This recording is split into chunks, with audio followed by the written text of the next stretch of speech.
How's it going, guys? Welcome back to another video on another beautiful day in Spain.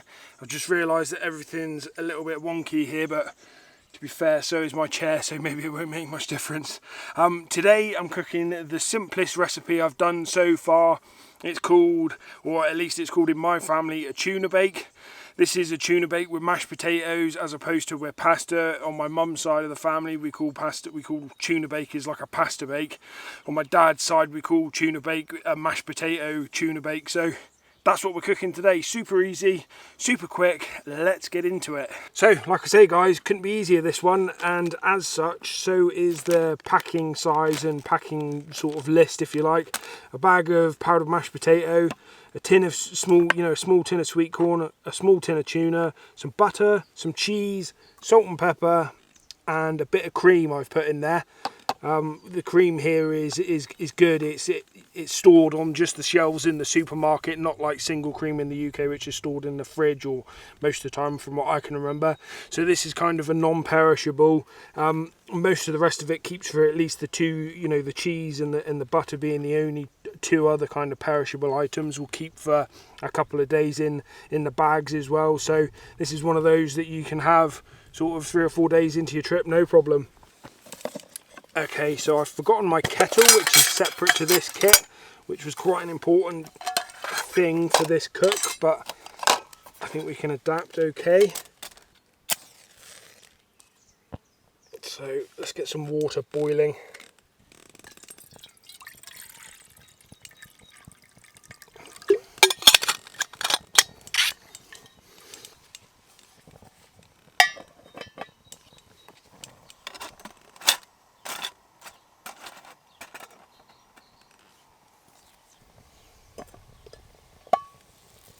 Okay, so that's got a pretty good boil to it. We're going to have to try and get the simmer ring on here because that's going ballistic again.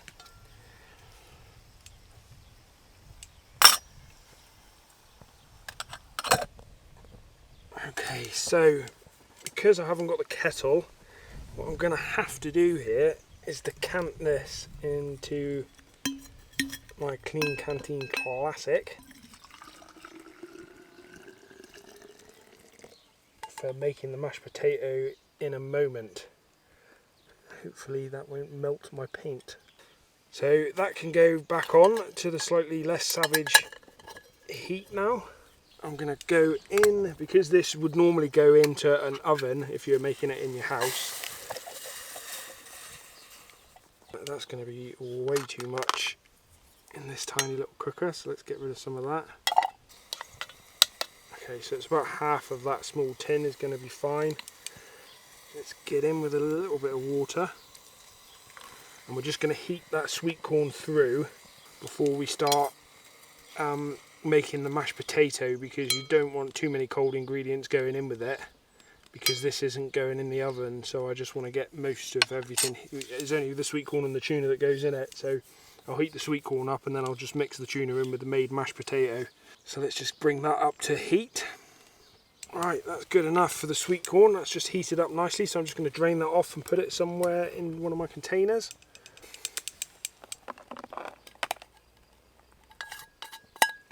So now it's time to make some mashed potato. So we've got half a packet left from the other day, probably just more. So I'll try all of that. And again, we're going to do the same as we did the other day. Bring the mash in first to a relatively good consistency, and then, I hope that's not too much powder, and then add some cream and butter as we go to get the taste how I want it.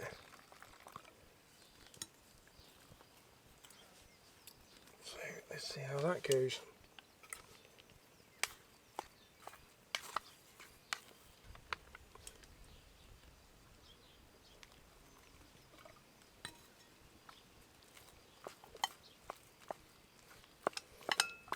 Well, by luck more than judgment, got just about the right amount of water. Obviously when you've got a kettle and you've got your kettle completely full, this won't be a problem so much. You can just run the kettle again to get more hot water. You may even be able to put cold water into mashed potato, I don't know. Into this mashed potato, these powdered mash. Right, so we're going to use more cream today, obviously, because it's more mashed potato. So let's get in there with a good bit of cream. You want to get the butter in. Oh man, I didn't even bring my knife. I bought less stuff today because it was a much simpler recipe, but it was a bit misguided.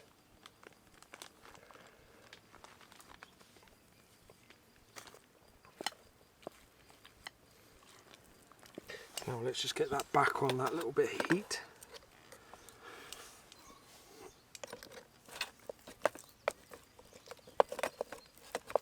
To get that butter melted down. Go in there with a good bit of salt and pepper now. To get some finer salt for this. Not too much pepper, but just a bit.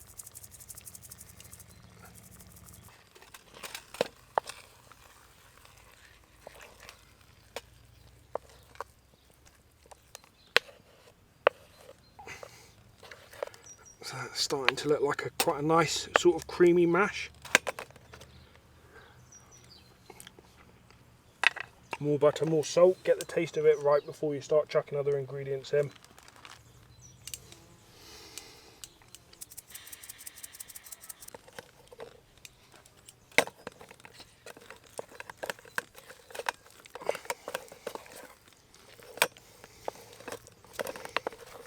That was probably 2/3 of a pack of mashed potato as it comes in these Magdi packs. I'll stick in the description below exactly how much that equates to. Well, yeah, pretty accurately.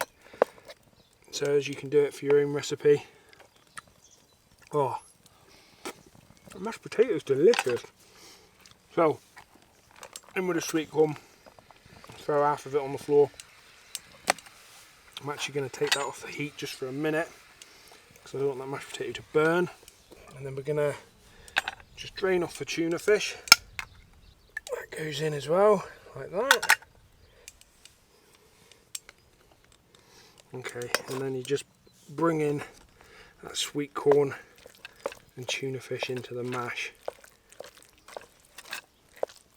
I guess it's kind of like a fish, some kind of cheating fish pie.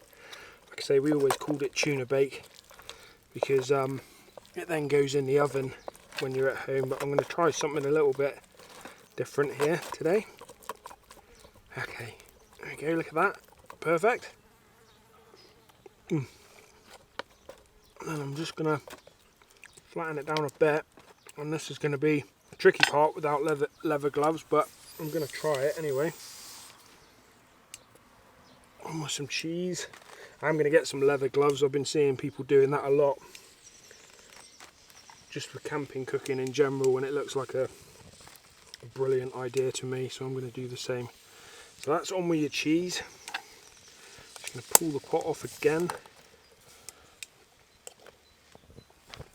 and figure out the best way of doing this. Basically, I'm going to put the lid on, flip it upside down,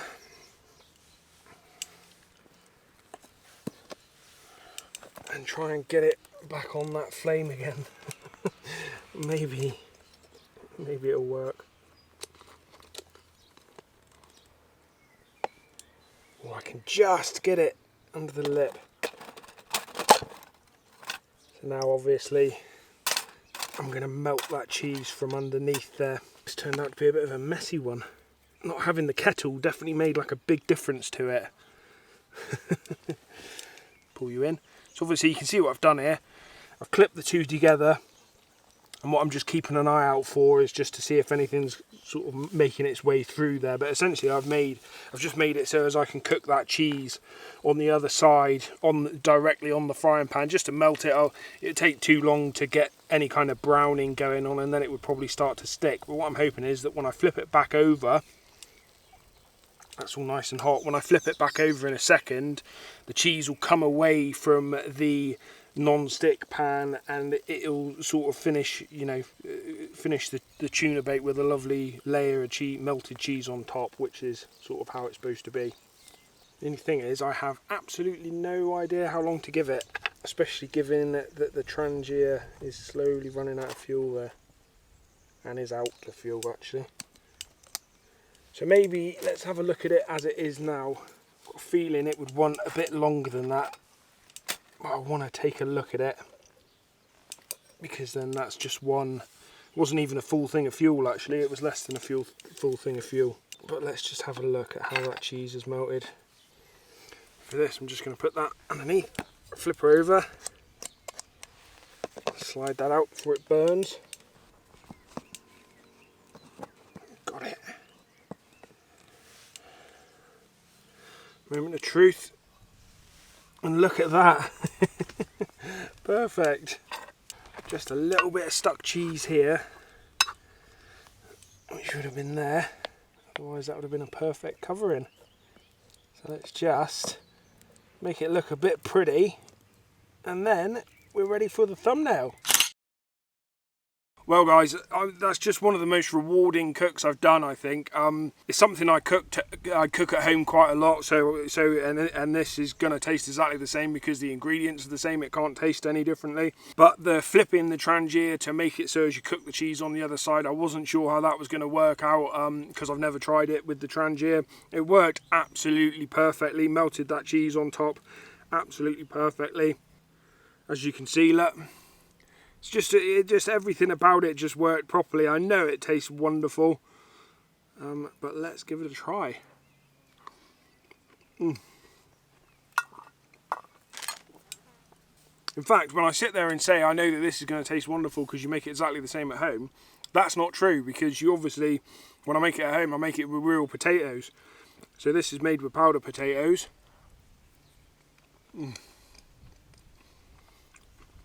But I'm still just so surprised at how good powdered mashed potato is, even with the extras like I did last time. Same as last time, salt and pepper, butter and cream. But I mean, you can carry those and make it taste better, so why wouldn't you?